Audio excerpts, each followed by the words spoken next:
There's renewed spotlight on international child sex trafficking, in part from the Sound of Freedom movie that's being shown in East Texas theaters. It is the fastest growing international crime network that the world has ever seen. It has already passed the illegal arms trade. GMET's Lorena Rivas has more on an East Texas group that's keeping the focus on human trafficking even after buzz from the film fades.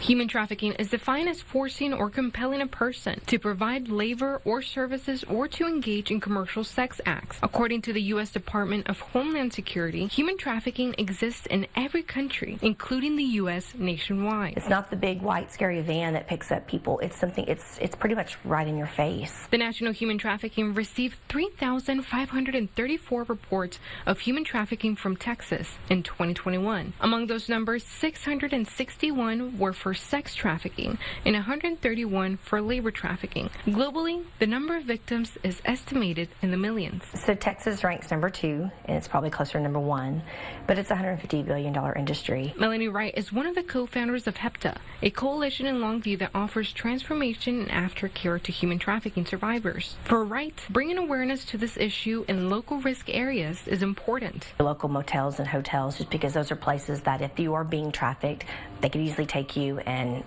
use those places. She says trafficking can also happen at truck stops, rest areas, and largely the internet. Trafficking's always been going on from beginning of time, but what's gotten worse is the internet. Getting upset with their parents, things like that.